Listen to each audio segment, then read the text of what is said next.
Ms. Mobley, can you raise your right hand? Do you swear or affirm to tell the truth, the whole truth, nothing but the truth? Yes. All right, ma'am. Go ahead, counsel.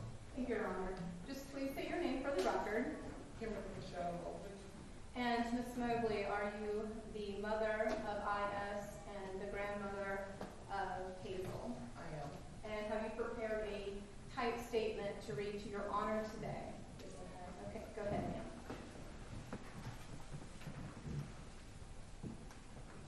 Just take your time.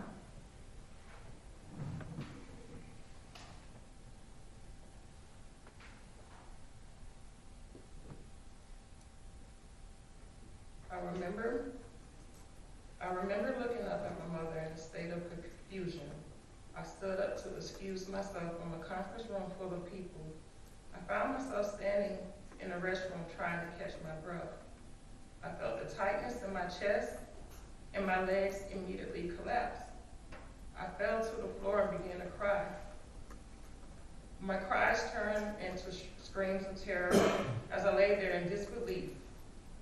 February 12, 2019 was the day my world forever changed.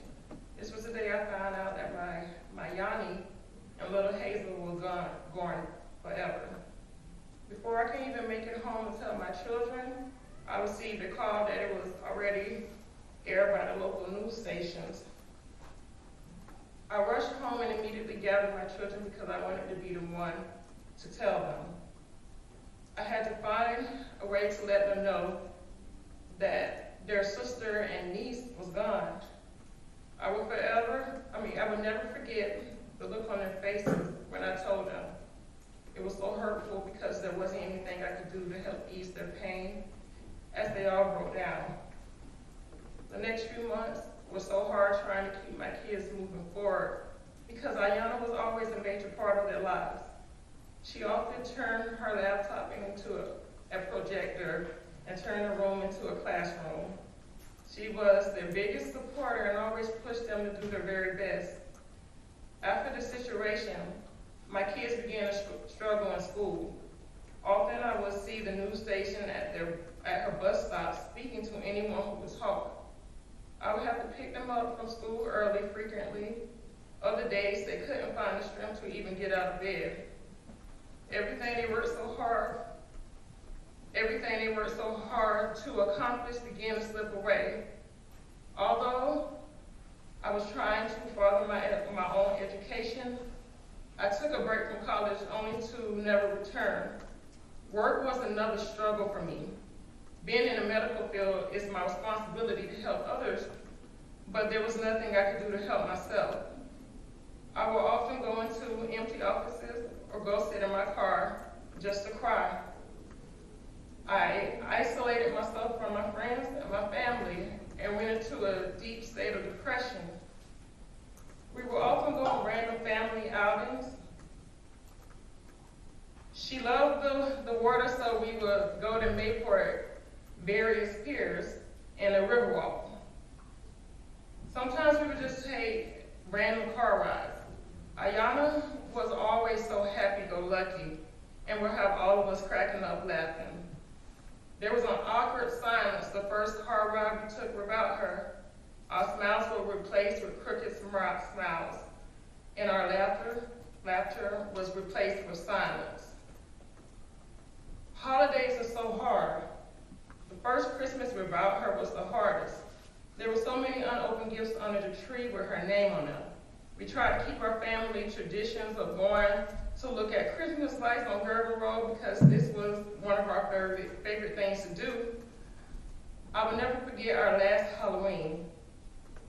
We went to pick out costumes and it took me by surprise when she told me she didn't need one. She took my badge and my scrubs and dressed up as me for Halloween. Mother Day will always feel different because now I have 3 instead of 4. I'll never get another Mother's Day card from her with coupons for back rubs or flowers hand-picked from my garden. Iyana was full of life and wanted to do so many things. She wanted to be a pediatrician. I thought about being a lawyer. To my mom, she was going to be a lawyer because she could talk her way out of almost anything. She was thoughtful, caring, responsible, ambitious, articulate, a leader, a comedian, and so many other things. She was just a breath of fresh air. She was everything you could ask for in a daughter. Regardless of the picture that was painted, we were so close. She was my first love.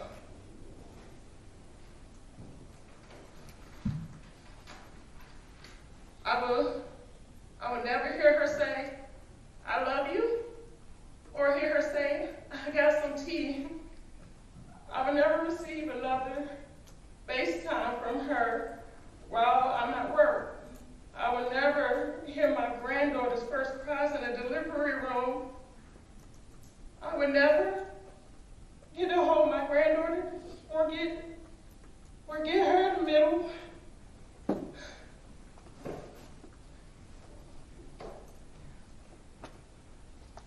Or get her in the middle of the night like my mom did with Iyana.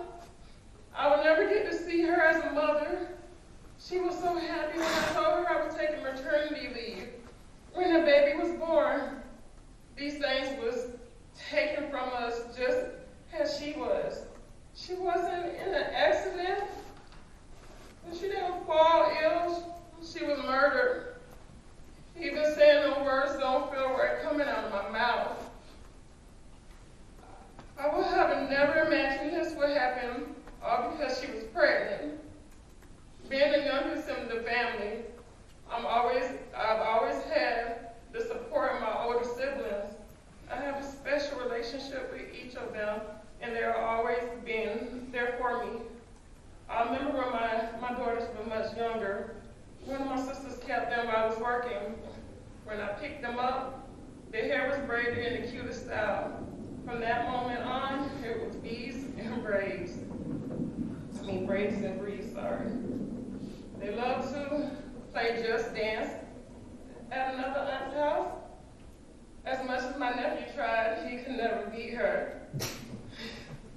We have family gatherings on a regular basis because we wanted our kids to grow up together. Never did I believe our family would experience this type of loss. This situation has caused severe trust issues and has forever changed that special bond. Over the past few years, I replayed a lot of scenarios in my mind. What if some of the things that I've learned throughout the trial have been brought to my attention? What if I found out she was pregnant earlier? What if I was told that my daughters was questioned by their aunt about an inappropriate relationship, or what prompted them to be questioned in the first place? I would have never put my daughters in harm's way had I known these things. I will have to live the rest of my life with that what ifs.